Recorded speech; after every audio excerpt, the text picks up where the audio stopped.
Ces gens-là, pour maintenir leur suprématie, leur domination sur l'Afrique, ils sont prêts à n'importe quoi. Ils utilisent tous les instruments qu'ils ont pour nous attaquer. Financiers, économiques, politiques, tout ce qu'ils peuvent utiliser pour détruire l'homme noir dans son essence, pour prendre contrôle de nos richesses, pour nous traiter d'esclaves comme ils le font depuis 5 siècles. Ils le feront. Nous voyons ça clair et nous les attaquons. Il faut envoyer ce combat sur le territoire américain. C'est un combat de communication. Ce qu'Ibrahim Traoré dit, ce que les Africains font, toute la diaspora noire des États-Unis, vous devez le partager à tous vos amis américains qui sachent que ce démon qui est à la tête des États-Unis, ces batraciens, ces anglo-sionistes, qui s'est morts et zizani partout dans le monde, ne pourront plus tenir le peuple noir sous esclavage. Jusqu'aujourd'hui, ça continue. On a toujours qualifié le noir de sous-homme. Certains nous voyaient comme des animaux, en fait. Vous avez suivi les histoires de la colonisation, de l'esclavage. Les noirs ont été torturés, exposés dans des cages comme des animaux sauvages en Europe et tout. Les noirs ont été castrés pour les empêcher d'avoir même de la progéniture. Les noirs ont été traités comme moins que des animaux. Vous savez que au Congo, on trouvait que le carton coûtait plus cher que la peau du noir. On préférait sécher le caoutchouc sur la peau du noir que de payer du carton pour sécher le caoutchouc. Le noir a beaucoup souffert. Donc l'esclavage pendant des siècles et des siècles, la colonisation. Et cette guerre, vous voyez qu'on est venu prendre nos ancêtres sans leur consentement. Aller les mettre en boucherie en première ligne. Et au retour encore, vous avez appris ce qui s'est passé au Sénégal. Quand ils ont voulu réclamer leur argent, on les a tués.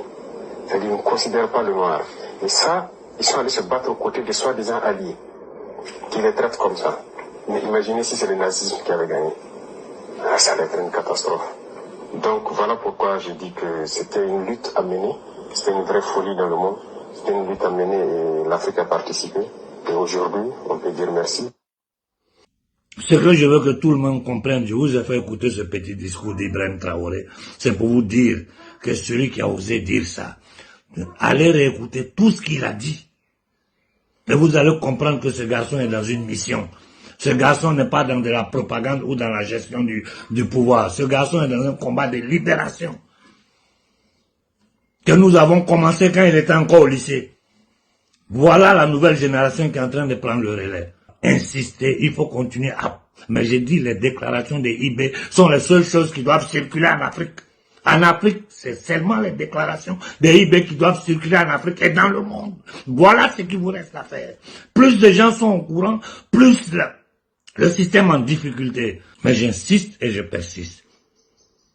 D'ici quelques jours, 1 semaine, 2 semaines, il faut que nous soyons capables de récolter quelques milliers d'euros et les envoyer à nos enfants au Congo. Nous sommes en train de travailler sur certains petits projets. Bon, tout est embryonnaire, mais nous allons essayer de faire quelque chose pour soulager nos populations.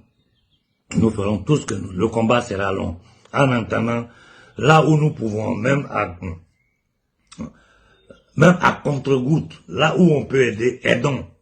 Ensemble, notre nombre, c'est notre force. Si demain nous on dit dans tel village à Bamako, au Mali, on envoie de l'eau, on lance une cagnotte, en 3 jours l'argent est récolté, ça arrive au Mali en 1 semaine les gens ont de l'eau. C'est une question de volonté. C'est une question de volonté.